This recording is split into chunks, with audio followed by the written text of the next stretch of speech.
जिज्ञासा कर की করার আছে कर।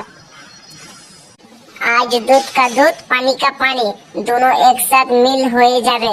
ঠিক আছে কেলটুদা, তুমি ওকে প্রশ্ন করো তো দেখি ও কিরকম উত্তর দিতে পারে। চল ঠিক আছে তাড়াতাড়ি অ্যানসারটা দে। 25 এর সাথে 75, 75 এর সাথে 20, 20 এর সাথে 20 ভাগ করলে কার কত পড়ে থাকবে? 58 পড়ে থাকবে। তারপরের প্রশ্ন বল।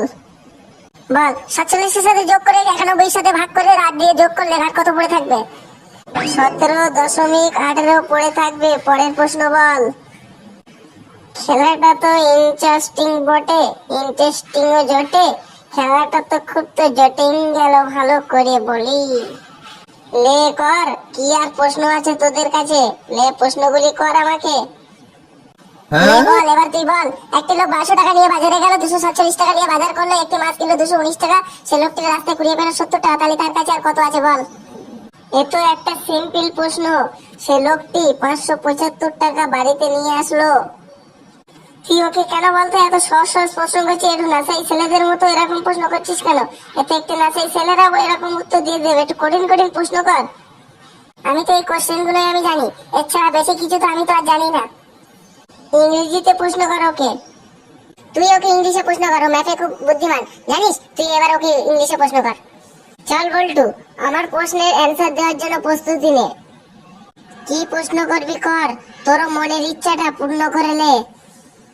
ले फटाफट आंसर टा दे। And casting in the distant transmitter and casting और marketing is starting the fittings and fat in the start.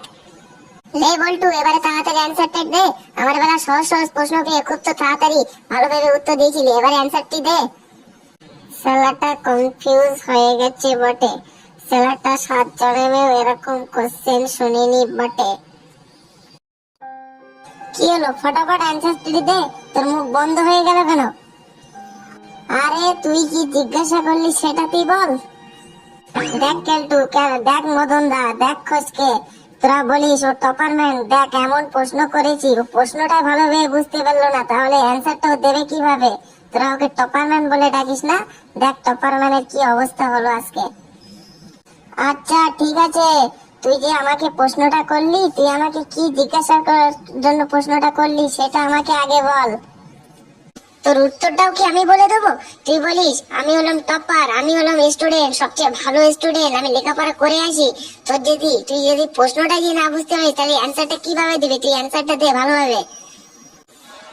আরে ফসকেদা, তুমি আরেকটা প্রশ্ন জিজ্ঞেস করো, কারণ একটা প্রশ্ন ও বুঝতে পারিনি তো কি হয়েছে, তারপরের প্রশ্ন আবার একবার করো, দেখি কিরকম অ্যান্সার দিতে পারে।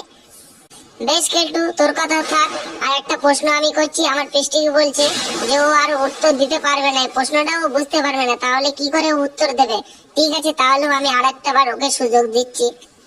হ্যাঁ হ্যাঁ ঠিক আছে, তুই আরেকটা বার আমাকে আরেকবার প্রশ্ন কর। ঠিক আছে, আমি তোর প্রশ্নের উত্তর আমি ঠিক বলেই দেবো। তো ঠিক আছে, আরেকটা বার তোকে আমি সুযোগ দিচ্ছি। তা ঠিক আছে, তুই প্রশ্নের উত্তরটা ভালোভাবে অ্যান্সারটি দিয়ে দে।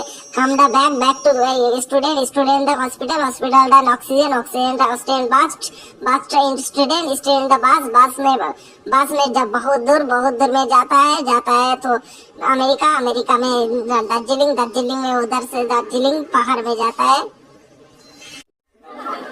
এইটা কি একটা কি প্রশ্ন হলো বটে? এই প্রশ্নের যদি উত্তর দিতে যায় ছেলেটার মাথার ঘেনুন যাবে শুকিয়ে। ছেলেটা মনে হচ্ছে এবারে খুব চিন্তিত, পরে টরে যেতে পারে প্রশ্ন শুনিয়া।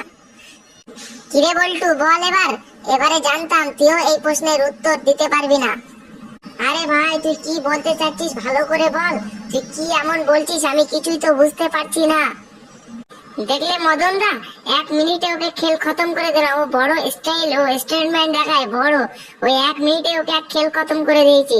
ও নিজেকে নিজে বড় চালাক বলে হয়, দেখলি বাপের উপরে বাপ থাকে। আমরা কোনোদিন তোকে কোনোদিন ছোট করতে চাই না।